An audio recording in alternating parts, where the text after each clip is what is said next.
안녕하세요. 안녕하세요. 네, 안녕하세요. 오랜만에 페이스북 라이브 방송으로 인사드린 것 같습니다. 저희 세무캐 플러스에서 요즘에 한 달 한 권 그 세미나를 진행하고 있거든요.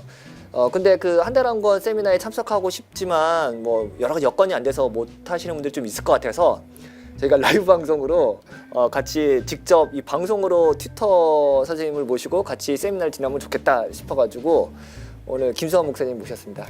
반갑습니다. 안녕하세요. 김승환입니다. 네. 네. 멀리 있는데 불러주셔서 너무 감사해요. 시골에 있다가 너무 답답했는데 또 이렇게 좋은 책을 가지고 이야기할 수 있는 기회가 있어서 너무 기쁜 목사님, 마음으로 달려왔어요. 5일 일로 청주에 내려가신 거예요? 그러니까요. 아이고. 뭐 개인적인 이야기를 하자면 공부를 계속 하다가 보니까 이제 사역에 대한 마음도 있고 나중에 이제 학교라기보다는 이제 교회 현장에서 또 목회를 이어갈 수 있을 가능성이 또 있으니까 또 더 늦기 전에 이제 전임 목회를 또 배워야 되지 않나 싶어서 그걸 겸사겸사 시골로 갔어요. 사실 저희 김수환 목사님이랑 저는 세무캐 아카데미에서 이제 공공신학으로 그렇죠. 인연이 돼가지고 그렇죠. 같이 세미나도 하고 공부도 많이 했었잖아요. 유일하게 공공신학만 주구장창 이야기했던. 그래요. 그러니까 사실은 원래 알던 사이도 아닌데 우리가 공공신학 한번 공부해보자고 페이스북에서 어떻게 알게 돼가지고 목사님이랑 같이 공부도 하고 이렇게 친해지게 된 것 같아요. 나이 차이도 얼마 안 나고. 제가 최형이라고 사실 호칭이 좀 정리하기가 늘 애매한 부분이 있는데 그래도 맞아. 형이니까 저는 최형이라고 부릅니다. 저는 반말이랑 존댓말 섞어가면서 하고요. 네, 저는 오늘도 최형이라고 부르겠습니다. 네, 저는 김 목사님. 네. 네, 이렇게 해서 하고 사실 이게 원래 이게 저희가 이제 카톡으로 이제 한 달 한 권 세미나 라이브를 한번 해보자 이야기를 나누고 그러면 당연히 우리는 이제 우리 전공을 살려서 그렇죠. 이제 좀 정치나 정치신학이나 혹은 뭐 윤리 관련된 걸 하려고 했는데 우리가 책을 다른 걸 선정했어요. 우리 선정한 책이 뭐죠? 오늘의 책은 여성 리더십 논쟁입니다. 네. 네. 이 책으로 저희가 한 달간 공부하는 건데 네, 맞습니다. 일단 바리게이트를 치면은 우리는 이제 여성 신학에 잘 모른다. 그렇죠. 우리는 성경도 잘 모른다. 전문가가 아니에요. 성서학도 아니고 네. 성윤리, 여성신학 예. 잘 모릅니다. 그렇지만 이게 책이 나름 그래도 물론 요즘 그 한창 이슈인 거에 대한 직접적인 미투 운동에 대한 직접적인 어떤 언급이 있는 건 아니지만 그래도 그런 것들의 어떤 그 신학적 근원을 타고 들어가다 보면 우리가 좀 깊이 있게 논의할 내용이 있기 때문에 이걸 선택한 것 같아요, 그렇죠? 사실 이제 교회도 늘 문제가 돼왔던 것 같아요. 교회 안에 성추행, 또 목회자의 성윤리 의식 이걸 어떻게 정리하고 갈 것인가 여러 논의가 있었지만 사실 쉬운 해결책을 찾기는 쉽지 않은 것 같아요. 그런데 이번 기회에 또 미투 운동이 여기저기 각 분야마다 일어나고 있으니까 교회도 한 번쯤은 고민할 때가 되지 않았나. 가령 그런 문제가 발생했을 때 어떻게 더 성경적으로 신학적으로 그 문제들 잘 공론화시키고 해결할 수 있을까 그 단초를 우리가 이 책을 통해서 한번 마련해 보고자 그렇게 좀 선정을 사실 했습니다. 생각해 보면은 그 미투 운동의 어떤 시작도 결국 권위의 문제, 리더의 문제거든. 보통 교사라든가 그렇죠. 어떤 그 관직에 있는 사람들이라든가, 그러니까 약간 계급이라고 좀 그렇지만 아무래도 이제 사회적 지위가 높은 사람이 그렇죠. 낮은 사람에게 이렇게 일방적으로 강압적으로 하는 그 성추행을 많이 문제 삼고 있잖아요. 결국 거기에는 우리 한국 사회에 남성이 여자보다 더 높은 지위에서 그 그렇죠. 지위를 이용해서 악한 행동을 하는 건데 이거는 뭐 교회는 더 심하죠. 그렇죠. 드러나지 않았을 뿐이지 사실 제가 최근에 읽었던 책 요도 관련해서 야수의 송곳니를 뽑다 그 책을 예. 보니까 이 메노나이트 안에서 오래전에 설문조사를 했더라고요. 교회 안에서 뭐 성추행을 당한 적이 있느냐 아니면 그런 걸 뭐 듣거나 본 적이 있느냐. 그런데 한 20에서 30% 정도가 내가 당했다 또는 그것을 목격한 적이 있다. 그러니까 드러나지 않았을 뿐이지 교회 안에서 사실 굉장히 많을 거예요. 너무나 부끄러운 이야기입니다. 그러니까 교회 안에서도 이렇게 여성의 지위라든가 리더십이 그렇죠. 그동안 이렇게 어느 정도 평등하지 못했기 때문에 계속해서 남자 목회자, 남자 리더들이 여성들 그렇게 성추행했던 것들이 이제 아마 엄청 많았을 맞아요. 테고 맞아요. 그거의 어떤 근원적인 뿌리에는 여성의 지위와 리더십에 대한 인정을 못하고 안 했던 억눌렀던 것들이 많이 있었기 때문에 네네. 이것이 사실은 이제 신학적으로나 성경적으로 어떻게 그 근원이 어떻게 되고 실제 성경이 그렇게 말하는지를 추적하는 건 굉장히 중요한 의미라 생각해요. 맞아요. 또 재밌게도 이 책이 그 논쟁 시리즈잖아요. 두 가지 입장. 여성의 어떤 남성과의 동등성을 인정할 것이냐. 아니 여성은 남성보다 하위의 존재다, 더 열등한 존재다라는 어떤 그 성경의 같은 본문을 가지고도 다른 해석이 가능한 두 진영의 학자들이 서로 치열하게 논리와 또 성경의 근거와 또 여러 학문적인 그런 스펙트럼 안에서 다툼을 하다 보니까 읽는 내내 사실 굉장히 흥미로웠어요. 물론 제가 성서신학 전공자는 아니라서 세부적인 논의까지는 좀 잘 이해하지 못한 부분도 있지만 그래도 이렇게 다른 관점으로 성경을 같은 본문을 이해할 수도 있겠구나. 우리가 교회에서 목회자들이 설교를 한다든지 신학교에서 티칭을 할 때 너무 한쪽 입장만 이렇게 제공하는 것은 역시 지금의 이런 어떤 성 문제를 그냥 방관하거나 더 악화시키는 그런 모습이 아닐까라 그런 생각을 좀 해보았어요. 그래서 일단은 우리가 그 한 달 한 권 세미나로 이제 온라인 방송으로 하니까 이거를 이제 한 달간 읽을 텐데. 여러분도 따라오셔야 됩니다. 예, 그래서 이 집에 책이 있으시면은 네. 책 몇 페이지 피스해가지고 같이 좀 네, 읽기도 맞아요. 하고 설명을 간단하게 하면서 하면 좋겠고 다행스럽게도 이게 4장까지 있잖아요. 네, 그러니까 맞습니다. 4명의 학자가 이제 4가지 어떤 비슷하지만 조금 다른 입장을 소개하고 있기 때문에 저희가 한 주에 한 입장씩 소개하면 좋을 것 같아요. 그래서 이제 목사님이랑 저랑 이렇게 번갈아 가면서 1장하고 2장하고 3장하고 4장하고 우리 둘이 이렇게 싸우는 겁니까? 그건 아니고요.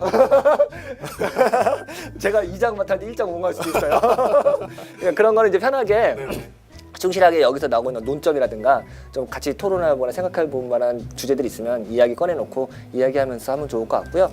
그래서 한 달 동안 이 책을 한번 좀 재밌을 맛있게 것 같아요. 씹어보면서 이야기하면 좋을 것 같고 이게 단순히 이게 다 이제 전문적인 성수학자들이잖아요. 네네. 그러니까 사실 디테일하게 원어 하나 갖고 막 디베이트하는 게 많거든요. 근데 그건 우리가 뭐 할 게 아닌 것 같고 그것으로 말미암아 나온 그 결과들이라든가 해석학이라든가 오늘날 문화 상황하고 이게 연결해서 이야기하면 더 재밌게 할 수 있을 것 같아요. 맞습니다. 사실 이 책을 저도 쭉 이제 읽어봤는데 굉장히 이제 그 뭐라 그럴까요? 신학의 어떤 흥미? 재미를 유발할 수 있는 충분한 가치가 있는 책이다. 여성을 이렇게도 볼 수 있구나.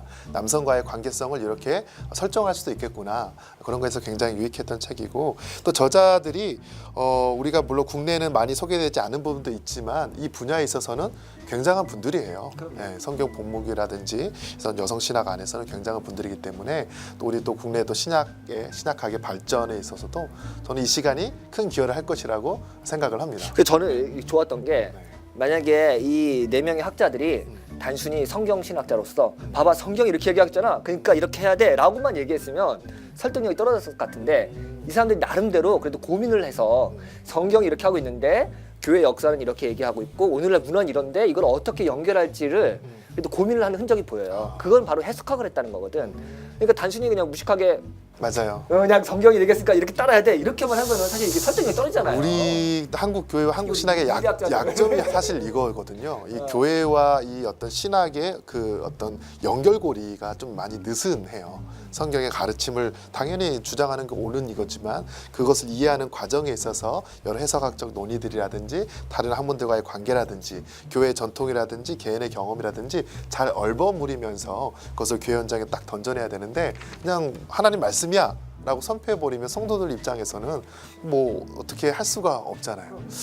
조금 더 이제 제가 이 책을 보다가 아쉬웠던 한 가지가 사실 그런 부분도 조금 있어요. 저는 이제 윤리를 공부하는 입장이다 보니까 성경에 대한 논의도 충분히 잘 들었으면 좋겠지만 이제 그 우리 윤리에 크게 4가지 자원이 있죠. 성경, 그다음에 교회의 전통, 그다음에 타 학문과의 관계성, 그다음에 개인의 경험인데 이 4가지 중에 이제 우리는 당연히 오늘은 성경에 대해서만 이야기하겠지만 나머지 3 영역 안에서도 어떻게 이 주제에 대해서 통전적으로 바라볼 수 있을 것인가를 우리가 조금 더 논의를 하면서 확장할 수 있겠죠?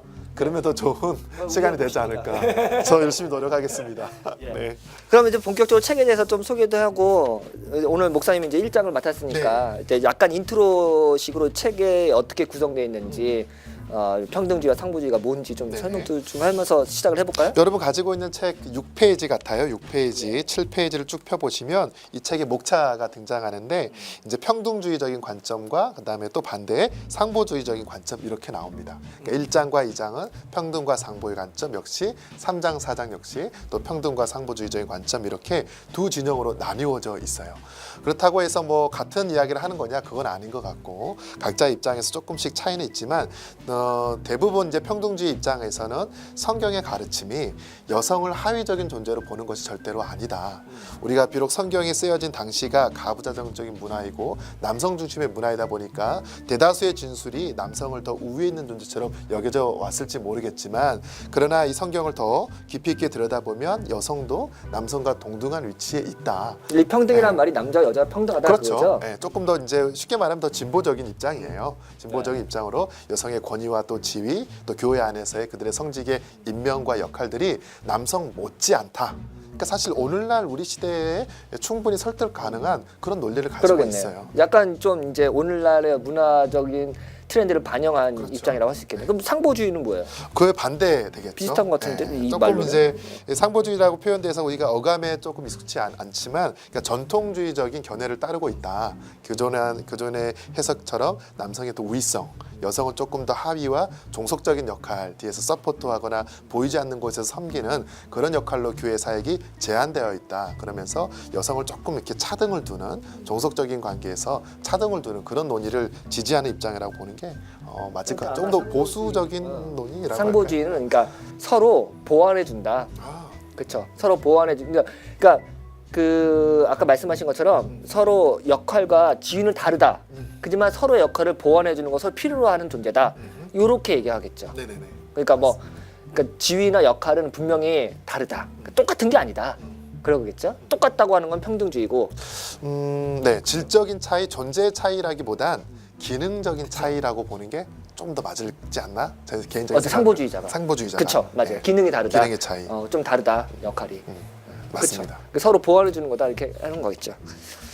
예, 그런 입장에서 이제 오늘 1장의 내용을 좀 쭉 이렇게 소개를 해주면 좋을 것 같아요. 네, 이 배경에 대해서 조금 우리 채영이 이야기를 해주시겠어요? 이 책에 나오는 그 아, 과정에. 제가 책을 보니까 이미 우리나라도 사실은 이런 뭐 여성 안수 문제라든가 교단 내에서 그런 이슈들이 매번 있었거든요. 그러니까 한두 번 있었던 문제도 아니고 교단 내에서도 계속 총회를 통해서 이제 그렇죠. 안건이 올해 넘어갈까 싶다가 좌절되면 또 다음 회기 때 되고 막 이런 역사가 있었기 때문에 그 사전에 그 또 교단의 역사가 있잖아요. 여성 안수의 문제가 뭐 감리교나 우리나라도 통합 측에 반반인 것 같아요. 그러겠죠. 반반 성직을 임명하는 교단과 그렇지 그쵸. 않는 교단. 네. 근데 미국에서도 아마 이제 이런 여성의 리더십에 관련된 논쟁이 아마 교회 안에서라든가 교단에서 굉장히 많이 있었던 것 같고, 제가 여기 책 보니까 역사적으로는 이제 1984년도에 여성과 성경에 관한 복음주의 학회라는 그런 학회가 열렸는데 거기서 이제 평등주의를 지지하는 입장이 이제 형성됐었나 봐요.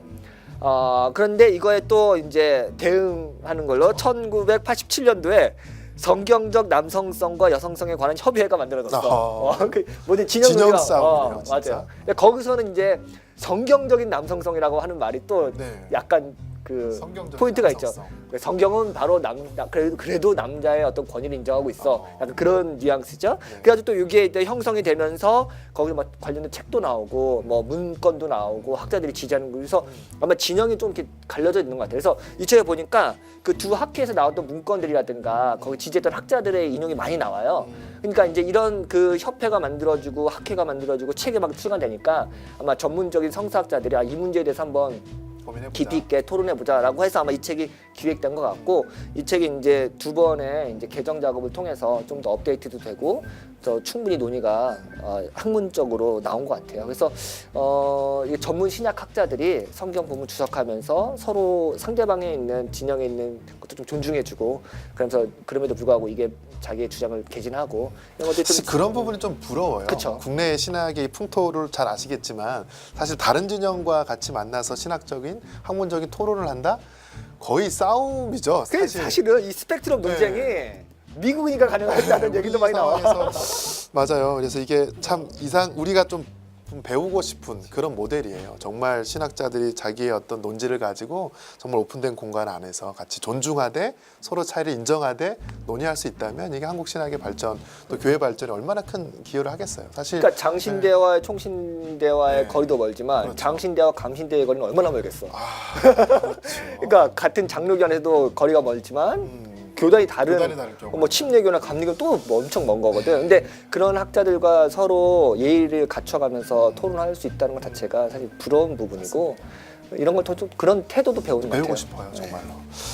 자, 이 책의 이제 주요 그럼 논지가 뭐냐? 여러분 가지고 계신다면 29페이지를 좀 펴보시면 이 특히 평등주의자와 또 전통주의, 상보주의자들이 어떤 논지를 가지고 이야기를 하는지, 논점을 가지고 이야기하는 크게 네 가지가 나옵니다. 과연 첫 번째는 성경은 남녀 관계를 계층 구조로 보고 있나? 남자는 위에, 여자는 아래. 정말 그런 논지를 인정하는 것이 과연 성경의 가르침인가? 이게 첫 번째 이제 논쟁이고요. 두 번째는 성경에서는 여성들의 리더십을 어떻게 인정하고 있나? 과연 여성들이 정말 어떤 장로라든지 감독이라든지 어떤 직임을 가지고 자신들의 사역을 잘 할 수 있는 그런 분위기였는지 두 번째에 대해서 이야기를 하고 있고요. 그렇다면 그런 여성 리더십이 과연 남자와 어떤 동등한 관계, 대등한 관계에서 교회 사역들을 해왔는지 이게 세 번째 어떤 논쟁점으로 나오고요. 마지막 네 번째는 아마 이제 이 책이 비록 거의 비슷한 위치에서 진영 논리를 하는 것처럼 보이지만 이 이면에는 그래도 성경은 어느 정도 남성 중심의 어떤 역할들을 더 인정하는 쪽으로 흘러가고 있다라는 게 전체 흐름인 것 같아요. 그래서 과연 그렇다면 성경 안에서 여성들이 자신의 목소리와 또 역할을 하지 못한 그 배경에는 어떠한 성경의 본문들과 가르침이 있는가? 그게 마지막 네 번째의 어떤 논쟁점으로 이 책의 논지들이 쭉 흘러간다고 볼 수 있겠습니다. 네. 이게 확실히 이게 다 네 명 다 전문적인 성서학자들이다 보니까 본문을 해석하고 주의하는 그 어떤 능력이 상당한 것 같아요. 우리가 모르는. 맞아요. 저도 이제 이 책 보면서 우리 이제 신학교 때 성서학 수업 듣잖아요. 이런 주제로 수업을 들었던 적이 있나? 생각하니까 기억이 떠오르지가 않아요. 물론 이제 뭐 구약학 개론이라든지 신약학 개론이라든지 그럴 때 잠깐 여성의 주제를 뭐 다룰 수 있겠지만 이게 조금 더 깊이 있게끔 이런 여성이라든지 성 역할에 대해서 그런 수업이 지금 열리고 있나? 이게 좀 우리가 좀 있던 시대 흐름에 좀 많이 뒤처져 가는 부분이 있어요. 그리고 아마 많은 분들이 그 여성과 관련된 성경 본문이 특정 본문 몇 군데 있을 거 아니에요. 논쟁적인. 근데 그런 부분의 어떤 주석을 찾아보면은 네. 굉장히 그게 이것만큼 디테일이 나오지 않을 거예요 아마. 그 간단하게 뭐 주석이라는 게 성경 전체를 이렇게 주의하다 보니까 특정 부분만 자세하게 할 수는 없잖아요. 그거는 인정하지만 그러다 보니까 아주 문제가 되는 논쟁이 되는 그런 해석상의 어떤 디베이트 되는 것들을 자세하게 풀 수는 없거든요. 근데 이 책은 그런 부분들만 이제 집 뽑아내가지고 자세하게 논쟁을 하고 있기 때문에 아마 그런 정보로는 아마 굉장히 좋은 인사이트가 될 수 있어요. 교회에서도 물론 이제 최근에 이제 아카데미 같이 그렇게 뭐 3주 4주 그런 이제 작년 또 청년 프로그램 많이 하는데 이 책에서 다루고 있는 성경의 본문들을 잘 추려가지고 교인들과 함께 공부할 수 있는 어떤 그런 자리를 만드는 것도 굉장히 좋을 것 같아요. 목회자 열심히 공부해야죠. 그럼 열심히 하죠. 질문들이 요즘 성도들의 이런 신학적 소견이 굉장히 높기 때문에 대충 했다가 큰일 납니다. 네, 그러기 위해서는 이 책을 한번 쭉 정독해 보시고 한번 그런 프로그램을 계획하는 것도 좋지 않을까 싶습니다. 일단은 목사님 1장 그 린다 벨빌의 이제 평등주의적 입장을 좀 간단하게 좀 소개를 해주시면 좋을 것 같아요. 네, 린다 벨빌에 대해서 저도 이제 구글로 좀 찾아보니까 이분은 좀 재밌는 이력이 있어요. 원래 이제 피아노 전공을 했습니다. 그래서 조금 더 이제 글이 조금 이렇게 감수성도 좀 있고 조금 이렇게 섬세한 부분이 좀 더 있는 것 같아요. 물론 이제 신학적인 논의를 들어갈 때 더 그렇지만 그래서 굉장히 다른 이제 세 분의 학자들에 비해서는 좀 광범위하게 보면서도 디테일하게 들어가는. 그러니까 하나의 어떤 부분에 머무르지 않고 전체 틀 안에서의 하나씩 논지를 짜 맞춰가는 그런 아주 좀 이렇게 폭넓은 통전적인 입장을 가지고 있다라고 보이고요. 이 책에서도 30페이지를 쭉 보시면 먼저 창세기 1장에서 3장까지 창조의 기사 안에서 여성과 남성의 문제가 어떻게 흘러가는지 그걸 좀 주로 많이 다뤘고요. 그 다음에 이제 두 번째 주제로는 여성의 리더십이 교회 안에서 어떠한 형태로 등장했는지, 그래서 여성의 뭐 애언자의 역할이라든지 뭐 교사의 역할이라든지 또 전도자의 역할들, 그다음에 또 뒤로 가서는 초기 교회 안에서 여성들은 또 어떻게 사역을 해왔는지를 여러 여성의 인물들을 가지고 또 이야기를 하고 있고요. 그다음에 그런 한계들 역시 후반부에 가서 좀 지적하고 있는 것을 보게 됩니다. 몇 개 소개해 주세요. 그럼 먼저 한번 볼까요? 우리 창세기 1장에서 3장 안에서 이 여성들에 대해서 본문을 어떻게 해석하는지 조금 다른 평등주의적인 입장에서 보려고 하는데, 일단 기본적인 전제는 이것입니다. 과연 성경이 정말 남성의 우위, 남성을 더 중심으로 그렇게 해석을 하는 게 과연 옳은 것인가? 그 근거는 무엇인가? 그렇게 먼저 질문하면서 들어가거든요. 그러니까 예를 들어서 우리가 다음 주에도 살펴보겠지만 전통주의, 상보주의 입장에서는 남성이 먼저 창조되었다. 창조의 순서를 말하는 거죠. 갈비뼈를 여자만 네, 그렇죠. 남성은 여성의 더 우위에 있는 어떤 논의들을 창조의 순서라든지 그의 갈비뼈를 가지고 했다든지 아니면 동물의 이름을 지어주면서 지적인 탁월함들 그런 것들을 가지고 있기 때문에 여성보다 더 우위에 있는 존재가 아닌가. 그게 이제 일반적인 견해였다면 그렇지 않다라는 게 이제 이분의 이야기입니다. 당연히 남성은 여성과 동등한 입장이다.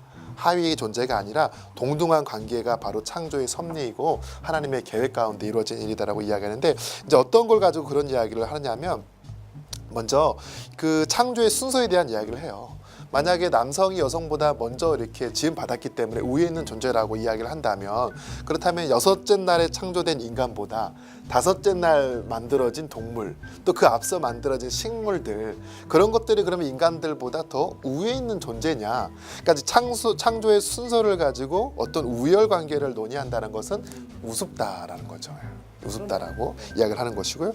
또 두 번째 아까도 이야기했듯이 그 이제 남성의 어떤 돕는 배필로서 여성이 만들어지잖아요. 남성이 홀로 있는 것을 하나님께서 선하게 보시지 않았고 그렇기 때문에 이제 에제르 돕는 배필로서 여장을 만드는데 이 돕는 배필이라는 게 마치 어떤 수동적인 역할 아래서 서포트하고 섬기고 받들어주는 밑에서 위를 섬기는 그런 차원의 돕는 배필은 절대 아니고 이것은 동등한 관계에서 내가 너를 너무나 존경하고 인격적으로 평등한 관계이지만 너의 약함을 내가 알기 때문에 동등한 위치에서 도움을 주고받는 이런 차원으로서 돕는 배필 에제르를 그렇게 해석을 합니다. 굉장히 재밌죠. 또 세 번째는 뭐냐면 이 아담이라는 명사 자체가 어떤 이제 흙이잖아요. 그래서 어떤 남성을 지칭하는 부분으로 해석을 또 할 수 있겠지만 그렇지 않고 이것은 모든 인류를 대표하는 차원에서 남성 또 아담을 이해하는 게 바람직하다. 왜냐하면 이제 히브리 단어 중에서 남성을 또 다루는 가리키는 단어가 자카르라는 단어가 있습니다. 여성은 이제 네케바라 그래서 남성을 지칭할 때는 아담을 주로 쓰지 않았다. 그래서 아담을 가지고 어떤 그의 능력을 가지고 남성이 더 여성보다 우월하다라고 말하는 것들은 이제 성경 본문에 있어서 조금 오해할 수 있는 부분들이 아닌가라는 생각이 듭니다. 그러니까 그런 식으로 해서 이제 창세기부터 해가지고 남자 여자가 동등하다는 걸 쭉 설명하는 거죠. 네네. 또 재밌게도요. 3장인가요? 남자가 여자의 뭐 머리가 된다라는 그런 표현이 있는데 제가 이제 오래전에 이 책을 봤어요. 역시 샘물결 우리 플러스에서 나온 책입니다. 성윤리학. 네, 감사합니다. 이 책 역시 남성과 여성에 대한 부분들을 이야기하고 있는데 남성이 여성의 머리로서 인정되는 것 그거는 바로 죄의 결과라는 거죠. 그치. 네, 죄의 결과라는 거예요. 이미 원래 그렇게 하나님께서 만드는 게 규정해서, 아닌데 그렇게 지금 오늘날 시대도 여전히 남성 중심의 사고 방식 교회든 교회 밖이든 남성 우월적인 분위기에서 성경과 본문을 해석하는 건 이미 우리가 그러한 죄성을 극복하지 못했다. 그게 역시 온전한 구원함에 이르지 못한 타락의 결과다라고 이 틸케 역시 그렇게 논의를 합니다. 그러니까 창세기 3장 16장에 남자는 여자의 머리가 될지라 그렇죠. 이거는 그러니까 타락과 죄로 말미암아 만들어진 위계 질서지 하나님께서 주신 창조의 질서는 아니다 이런 맞습니다. 말이죠. 네, 맞아요. 네, 맞아요. 그러니까 그 본문을 가지고 와서 그러니까 남자 여자의 머리지 이런 식으로 해석하면 안 된다는 거죠. 맞습니다. 네. 그게 이제 주로 오늘 우리가 창세기 1장에서 3장까지 쭉 내용 중에 이 린다 벨빌이 이야기하는 그런 포인트들이거든요. 맞아. 이런 부분은 그 다음 주에 나를 빌런보고도 나온 것 같아요. 그러니까 그거는 죄의 결과로 우리가 해야 되지 하나님께서 주신 원래의 규칙이라든가 질서는 아니다. 그렇게 해석하면 안 된다. 이렇게 맞습니다. 사실 그래서 구원에 대해서 이야기를 할 때 물론 우리가 영적인 구원이라든지 우리 죄를 개인적 죄를 자복하고 하나님 나라를 사모하는 게 당연하겠지만 단지 어떤 영원 구원을 넘어서서 전인 구원으로 우리가 이야기하자 보면 이 여성성을 강화하고 아니 여성성을 회복해 나아가는 것 이게 단지 여성들만을 위한 건 아니거든요. 남성의 우위에 있는 문화 자체가 어떤 죄의 결과라면 그 죄를 전복시키기 위해서 여성의 우성 또는 아니면 동등됨을 말하는 게 남성과 여성 모든 인류의 구원을 이루는 차원에서 너무나 중요하다라고 그렇게 또 이야기할 수 있을 것 같아요. 네. 단지 여성의 인권이라든지 사회 참여를 강화하는 이런 논리가 아니라 온전한 구원함에 이르기 위해서도 그런 본문에 대한 해석이 필요하다. 그래서 이제 창세기 3장이 갖고 있는 그 컨텍스트라는 거는 그 어떤 인간이 불순종한 결과로 이렇게 주어진 그 환경이고 그 아무튼 역기능적인 어떤 인간관계, 남자 관계를 표현한 거지. 그게 원래 원창조의 어떤 모습이 아니기 때문에 그걸 갖고 우리가 오늘날 뭐 가정이라든가 교회 문화로 대입하면 안 된다는 거죠. 맞아요. 그 이어서도 뭐 여자들에 대한 그 구약 성경의 논의는 네. 참 좋은 게 많아요. 44페이지부터 내가 보시면 읽어보니까. 이제 린다 벨빌이 그렇다면 성경 안에서 여성들이 어떤 리더십을 가지고 또 살아왔는지를 이제 몇 가지 이야기하는 부분들이 있어요. 44페이지면 크게 이제 여성 애언자들 역할 많이 있죠. 그다음에 교사로서의 모습들, 그다음에 복음 전도자들의 모습들. 그래서 뭐 굳이 인물들을 언급하자면 뭐 미리암이라든지, 그다음에 또 사사로서 어떤 드보라의 모습들, 그다음에 시장으로 가보면 여자 선지자로서 안나라든지 빌립의 4명의 딸, 사도행전 이제 21장에 나오는데 여성의 어떤 예언자들, 그다음에 선지자들 역할로서 구약이든 신약이든 항상 그런 역할들을 해왔다라고 저자는 그렇게 이야기를 합니다.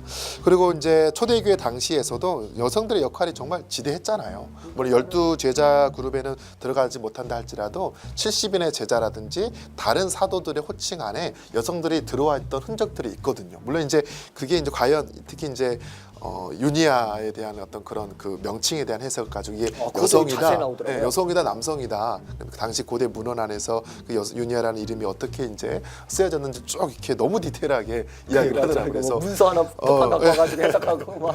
네, 그래서 린다 벨빌은 이런 사도 그룹 안에 여성들이 있었다라는 거예요. 그게 이제 수가 많든 적든 그거는 뭐 별개의 문제고 사도의 역할 안에 여성들이 분명히 있었다라는 것을 이야기하고 그 외에도 이제 자신의 집, 가정집을 교회로 드렸던 루디아라든지 돈 많은 그렇죠. 여성, 귀부인이 있었다는 그렇죠. 거죠. 귀부인들 예루살렘의 마리아라든지 라우디게아 룸바라든지 많은 여성들이 교회에서 그렇게 지도적인 역할들을 후견인 실질적으로 역할을 했던 거고. 해왔다라고 그렇죠. 그러니까 지지를 하는 거예요. 이게 뭐 적었다고 그러니까 적지 않은 거예요. 맞습니다. 그러니까 이거는 문화적으로나 시대적으로나 그 당시에는 정말 파격적인 거고 저도 보면서 이렇게 많았어 싶을 정도로 언급이 많더라고요. 맞아요.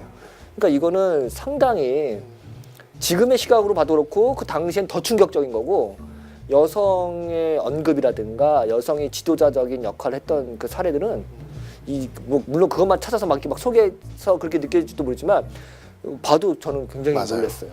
또 이제 흥미로운 것은 이제 우리 특히 이제 여성 신학 또는 이제 해방 신학을 하시는 분들이 예수님이 이제 여성을 어떻게 대했나. 이제 그에게 이제 그들의 입장을 보면은 당시 이 책에도 나오지만 13세가 넘어가면 그 당시 여성들에게 교육의 기회는 주어지지 않았대요. 조금 더 해야 한 15세, 16세 정도. 그러니까 여성들에게 배움의 기회 자체가 허락되지 않는 사회에서 또 예수님께서 또 마리아를 가까이 그렇게 자기 발치에서 배움의 기회를 줬다라는 거. 그 남성 중심의 어떤 그런 틀을 정말 획기적으로 깨는 그 모양이거든요. 그 다음에 뭐 사마리아 여인과의 대화라든지 또 이제 병 고침할 때 여성들을 이렇게 터치하는 그런 모습들은 그 시대에 확실히 다른 그런 예수님의 행보를 충분히 보여주고 또 여성들의 존재를 인정하고 그들을 또 사랑으로 대우하는 그런 입장이라고 우리가 흔히들 또 이해할 수 있을 것 같아요. 네. 그래서 이 전반적으로 그러니까 구약에서부터 뭐 사사들, 예언자들부터 해서 초대교회 의 지도자들 그리고 뭐 다양한 이야기들 쭉 해주고 여성의 역할을 해주고 있고 또 뒤에도 보니까 막 주석학적으로 문제가 되는 본문들도 막 아주 디테일하게 주석도 하고 이런 부분 좀 지루하긴 한데 그렇잖아요. 뭐 내가 뭐 주애를 하는 건 관심도 없는데 아무튼 근데 이게 얼마만큼 치밀하게 그 고민을 했고 여러 학자들 내용들을 문제가 되는 고린도전서 14장이라든가 디모데전서 2장 11절 이런 것들도 아주 친절하게 주의를 열심히 했더라고요. 그러니까 보면서 또 재밌었던 거는 이제 바울도 이야기하잖아요. 늙은 여인들에게 젊은 이제 여인들을 가르칠 거에 대해서 이야기를 하는데 이제 여성들의 가르침과 예언 활동이 교회에서 허용이 되었다면 그게 이제 남성과는 이제 동떨어져서 여성 그룹 안에서만 있었던 것일까? 근데 또 우리가 알듯이 브리스길라 아굴라가 또 이제 또 남성을 또 가르치는 또 아볼로를 가르치는 그런 본문들이 나오잖아요. 그래서 이게 단지 여성들 안에서만 있었던 것은 아니다. 그들의 가르침은 남성 여성을 또 넘어서서 충분히 가능했음을 또 이야기하는 부분이 있어요. 근데 우리가 또 다음 주 살펴보겠지만 이런 전통주의적인 입장에서는 그들이 가르침과 예언 활동이 오늘날 설교자들과 같이 어떤 공적인 예배와 어떤 공적인 모임에서 일어났던 것인지 아니면 그냥 사적인 관계에서 개인적인 가르침을 줬던 것인지 그 부분에 대해서 조금 이제 논쟁이 여전히 있을 것 같아요. 하지만 그럼에도 불구하고 가르침의 자리에 분명히 여성이 있었다는 것은 정말 우리에게 이 시대에도 주는 교훈들이 있습니다. 뭐 김 목사님 이거 중간에 보니까 네. 무슨 뭐 전치사 이 하나 갖고 막 논쟁한 것도 나오고 뭐 진짜 사실 저도 야 이거 거기까지는 보면서 야 진짜 이해를 잘 못한 부분도 있어요. 약간 이제 전문가 아우라 확 나오더라고. 네. 나 이만큼 열심히 연구했다. 네. 그래서 좀 맞아요. 놀랐고. 조금 중간 저도 넘어간 부분들이 그래서 그 부분이 진짜 제가 있습니다. 보기에는 이 네 명의 학자들이 전부 다 비슷한데 굉장히 이 주석적 연구 치밀하게 한 것 같아요. 네네. 그 나름대로의 이제 전문성이 있어서 사실은 이제 목회자뿐만 아니라 그 신약학 전공하는 교수님들이나 아니면 그렇죠. 공부하는 학생들도 굉장히 그렇죠. 이렇게 주의하는구나. 그 이렇게 문서들을 활용하는 것도 도움도 되는 부부분이고 저 같은 논문을 경우는 쓸 때도 이렇게 써야 될 것 같아요. 그러니까. 신약학 성성하시는 분들은 권위는 거기서 나오잖아. 네. 원문을 분해하는 거에서 그렇죠. 우리는 넘어가지만 네, 그래서 이게 비록 책으로 논쟁집 책으로 나왔지만 우리 성서학하시는 분들에게도 논문은 이렇게 가야 돼라는 어떤 좋은 샘플을 제공해 주는 것 같아요. 어떤 주제 요즘에 이제 성서학도 이슈를 다루잖아요. 윤리적인 이슈 여러 가지 다룰 때 그걸 성서 안에서 풀어낼 때 하나의 샘플과 모델이 될 만한 그런 부분이 아닌가까지 저도 생각을 좀 해봤습니다. 네. 저는 이제 그 벨빌의 글 읽으면서 일단 뭐 힘이 있고 논지도 강하고 이게 자기가 원래 평등주의자 입장을 그 주장하기 위해서 굉장히 논거를 많이 대고 있고 그래서 아주 강력하게 설득이 됐고 아무튼 그래요? 멋있는 여전사 같더라고요. 근데 저는 이제 물론 기본적으로는 평등주의적인 입장을 지지해요. 저 역시 남자라서 뭐 그런 건 아니고 뭐 또 윤리하는 사람들은 또 이제 폭넓게 수용하는 부분도 있고 그래서 이들의 입장이 오늘날 미투 운동이 일어나고 있는 한국 사회도 충분히 호소력이 있는 입장이라고 생각을 하는데 또 한편으로는 이런 생각도 해봤어요. 이런 관점을 가지는 게 그런 성경의 본문의 해석의 결과인 건지 아니면 기본적으로 평등주의적인 관점을 갖고 있다 보니까 성경을 그렇게 또 해석하려고 하는 건지 어떤 부분에서 그런 생각을 했냐면 이제 고린도전서 14장 여러분 책 97페이지인데요. 그 14장에 보면 이제 교회에서 여성들은 잠잠하라 이런 부분 나오지 않습니까? 그래서 이 본문을 가지고 또 남성 우월적인 어떤 그런 교회 분위기를 만드는 우리가 많이 인용하고 하는데 이 벨빌은 거기를 어떻게 재밌게 해석하냐면 당시에 이제 여성들에게 배움의 기회가 허락되지 않다 보니까 교회 안에서 예배라든지 어떤 가르침의 자리에서 여성들이 너무 이렇게 소란하게 이렇게 질문해가면서 저기요 저는 이렇게 생각하는데요 그게 무엇입니까 이렇게 좀 이렇게 소란을 일으켜가면서 막 가르침과 교배를 들었다라는 거예요. 그러다 보니까 그렇게 하지 말고 좀 교회에서 좀 잠잠해라 그런 차원에서 이 고린도서 14장을 이해해야 된다라고 그렇게 평등주의적인 입장에서 해석을 하더라고요. 그래서 한편으로는 이제 동의가 되는데 너무 자기의 관점을 좀 이렇게 강하게 주장하다 보니까 조금 이렇게 엮어서 그렇게 간 게 아닌가 그런 인상을 또한 이제 받았어요. 또 두 번째 뭐냐면 또 디모데전서 2장 여러분 11절 이렇게 보면 여자들은 순종함으로 배워라 그런 것들도 보면 배움의 기회를 주긴 주는 거예요. 이건 굉장히 평등주의적인 입장이죠. 배움의 기회를 주긴 주지만 당시 남성의 어떤 그런 권위 구조 안에서 순종함으로 자신들의 어떤 위치와 또 신분을 충분히 인정하면서 그러면서 배워라라고 어느 정도의 그 양보한 듯한 입장들 역시 나오는 부분에 대해서 좀 흥미롭게 읽었던 것 같아요. 그러니까 저는 이제 그런 생각이 드는 거죠. 이 성경이라는 게 2000년 전 문서인데 거기서 뭐 엄청 대단한 여권 신장이라든가 여성 해방에 대한 메시지를 막 다 뽑아낼 수 있어 이렇게 하는 것 자체가 조금 오만한 거고 성경의 어떤 문맥과 메시지 자체를 왜곡할 수 있는 여지가 충분히 있거든요. 그렇게 해버리면 그럼에도 불구하고 성경 자체가 갖고 있는 파격성 있잖아요. 진짜. 그 당시의 문화에서는 상상조차 할 수 없었던 강력한 어떤 여성 해방적인 메시지가 그 당대의 문맥에서는 있다는 거죠. 제가 오래전에 그 로드니 스탁 기독교의 발흥이라는 책을 이제 읽다 보니까 그 이제 또 사회학자잖아요. 종교 사회학자인데 1세기 당시 초대교회 당시 로마 제국 상황 안에서 여성의 이제 지위와 입장이 어떠했는지를 쭉 이야기하는 부분이 있어요. 근데 인상 깊었던 거는 그 당시에 그 남녀의 성비를 이야기하는데 약 140대 100이래요. 남성이 그만큼 압도적으로 많은 거예요. 그러니까 자연적인 성비는 많이 차이가 나봤자 뭐 105대 100, 110대 100 그 이상을 넘어가지 않은데 이 로덴스탁이 하는 말이 뭐냐면 이것은 인위적으로 성비를 조정하지 않는 이상 나올 수 없는 수치다. 그러니까 이런 거죠. 여자아이가 태어나면 그냥 유기하고 또 방치하고 버리는 거예요. 실질적으로 거기 어떤 사례가 소개되냐면 이게 한 로마 군인이 이제 전쟁터에 이제 갈 때 아내한테 그런 편지를 남겨요. 여보 혹시 아이가 태어났는데 딸아이가 태어나면 숲속에 갖다 버려. 이렇게 이야기하고 그게 이제 어떤 건물 안에서 하수구에서 수많은 아이들의 뼈가 발견되는데 아마 대다수 여자 아이들의 그런 뼈가 아닐까. 그러니까 당시 지금처럼 의료 기술이 발전된 상황도 아닌데 그런 낙태라든지 그런 어떤 의료 행위를 통해서 성비를 조정한다는 것은 그 사회가 얼마나 남성 중심적인 사회였나 그것을 알 수 있는 거고 또 흥미로운 건 뭐냐면 교회 밖 사회에서 이 여자아이들이 결혼하는 연령이 한 12세, 13세 굉장히 조언이거든요. 그러니까 아이 낳다가 숨지는 경우가 많았어요. 또 낙태하는 과정에서도 숨지는 경우가 많았지만 교회 안에서는 그래도 한 20세 가까이 그렇게 돼서 결혼도 하고 출산도 하면서 조금은 더 나은 어떤 여성의 지위를 누렸고 그러다 보니까 신앙의 교육이라든지 건강한 인격체로서 사회생활을 하는 거 있어서 교회 안과 밖에서 그런 여성들의 모습들이 훨씬 더 자연스러웠다라고 그 책에서 확인할 수 있어요. 그렇죠. 이게 성경에도 가정윤리라든가 가정에서 남편의 역할, 아내의 역할, 자녀의 역할 이런 거에 대한 나름대로 어떤 도덕 규칙이 있고 또 교회 안에서 그 직분자를 세울 때의 어떤 도덕적인 규범 같은 게 있잖아요. 그렇죠. 그게 아마 그 당시의 사회에서도 굉장히 굉장한 메시지예요. 가정윤리로서 역할을 했기 때문에 그런 부분은 아마 여성에 대한 물론 뭐 성경 자체도 어느 정도 한계가 있을지 모르지만 그럼에도 그 지금 말씀하신 그 당대 문화 배경에서 보면은 상당한 여성에 대한 보호가 있었을 거예요. 사실 그 바울도 그 가정윤리에서 남성이 여성을 사랑할 것을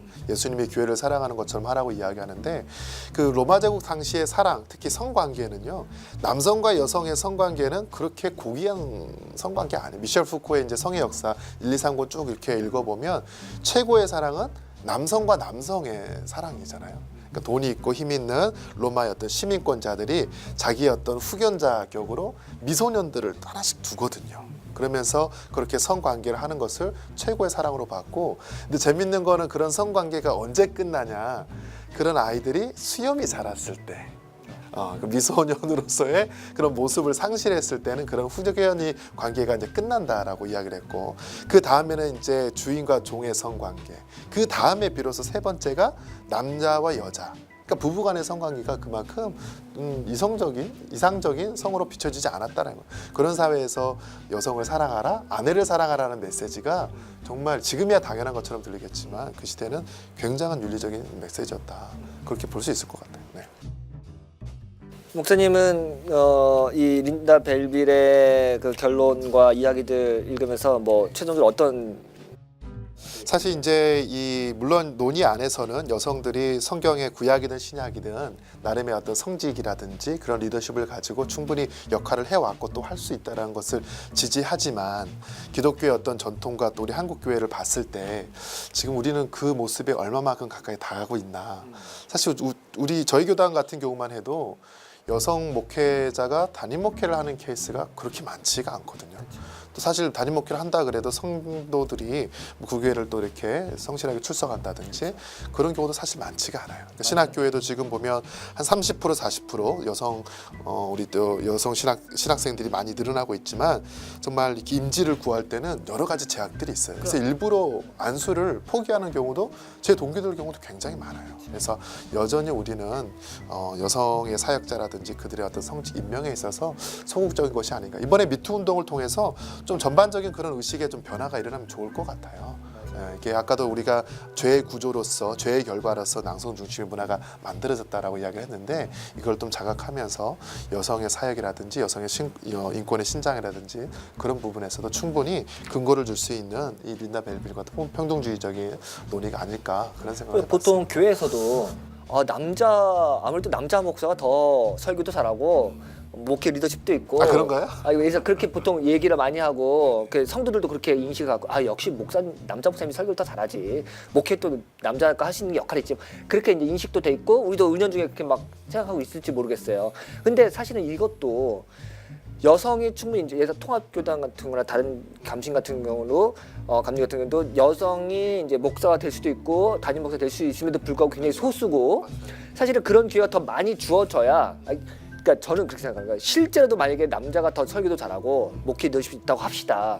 근데 왜 그렇게 됐냐는 거죠. 여자들이 훨씬 더 그런 진출 기회가 많고 리더로서 설 수 있는 기회가 많이 있었다면은 충분히 남성만큼 그런 것들 역량을 발휘하거나 실력을 키우거나 할 수 있는 경험이 많았다면은 할 수 있었는데 이미 파이 자체가 자리 자체가 좁다 보니까 그것을 충분히 활용할 어떤 훈련할 만한 기회가 적었다는 거죠. 그러니까 당연히 지금 기울어진 운동장이고 그런 의미에서 점점 더 여성 목회자와 리더십 자리를 많이 줘야 그들도 뭐 남자라고 다 잘하겠어요? 많이 해왔다 보니까 잘하게 된 거죠. 여들도 그걸 많이 해봐야 더 잘할 수 있는 거거든요. 설령 진짜로 남자가 더 잘한다 할지라도 그런 기회를 더 많이 부여해줘야 여성 리더십도 잘 되고 말 그대로 설교도 잘하고 목회 리더십도 훌륭하게 발휘가 되는 거죠. 왜냐면 옛날에 그 알쓸 신자? 알쓸 신자. 그 왜 남자들만 나오냐 그런 얘기 했잖아요. 아, 그렇죠. 근데 사실은 PD가 그런 얘기 하더라고. 여자 중에 이렇게 똑똑하고 재미있고 말 잘하는 사람 있으면 쓰겠다. 근데 없다 그러는 거야. 당연하죠. 여자들이 그렇게 지적이고 말 잘하고 예능감 있고 그런 사람들을 이렇게 등용할 수 있는 기회를 많이 줘야 자기들도 이렇게 훈련하고 될 텐데 이미 그런 자리가 박탈당하니 계속 남자들만 쓰는 거거든요. 교회도 마찬가지라 생각해요. 성경 교사를 한다든가 막 성경 공부를 시킨다든가 설교를 한다든가 이런 어떤 지도자의 역할에 여성들이 설 기회가 많이 없었고 거기서 또 훈련을 많이 해야 잘하는 거잖아요. 그 어느 교수님이죠? 그 종교신학 인문인가요? 그 책에 보면 우리 한국 교회의 어떤 신학의 또 이제 신앙의 패턴들을 봤을 때 정말 기독교적인 것이 과연 몇 프로나 되나? 물론 당연히 우리가 기독교인이고 성경 말씀을 따라 살아가는 사람들이지만 우리의 신앙의 모습 안에 과연 성경의 가르침을 순수하게 만약 퍼센테이지로 나눈다면 몇 프로가 될까? 20%밖에 안 된다라고 이렇게 분석을 하더라고요. 50%는 유교고 30%는 불교고 순수 기독교적인 요소를 가지고 신앙생활하는 거는 20%밖에 안 된다. 그러니까 너무 그게 안타까운 거예요. 우리가 사실 유교와 다른 종교에 대해서 굉장히 좀 이렇게 무시하고 좀 그렇게 좀 터부시하는 그런 부분들이 있지만 여전히 우리의 습성 안에 우리의 문화 안에 교회 문화 안에는 이런 가부장적인 문화가 여전히 자리한다라는 거예요. 어쩌면은 저는 이 린다 벨빌의 글 읽으면서 야 이렇게 기독교가 파격적인 종교였어라고 오늘날 사람들이 더 놀랄 것 같아요. 읽으면은 야 이거는 뭐 2000년 전에 쓰여진 문서가 신약 성경이 이 정도 파격적이었으면 뭐 지금 한국 교회는 진짜 이건 완전히 무슨 정근대도 아니고 이거는 뭐 전 뭐 미개인 같은 양 완전 진짜 집단 자체가 너무 이제 그동안 세월이 흐르면서 그만큼 그 가부장제에 쩔어가지고 완전히 이거는 회복 불가능할 정도로 너무나 불공평한 사회라는 거를 이 성경을 통해서 배우는 것 같아요. 그래서 이게 너무 충격적이었고 그런 부분에서는 물론 이제 우리가 이 저자들이 많아요. 성서학자들이니까 저자들한테 부탁할 건 아니지만 만약에 조금 더 가능하다면 이제 기독교 역사 안에서라든지 또한 정말 교회의 어떤 목회 리더십을 오늘날 안에서 그렇게 활발하게 할 수 하고 있는 분들을 조금 더 예화로 이렇게 더 서술이 가능하면 정말 설득력 있게 오늘날 우리에게 메시지 줄 것 같아요.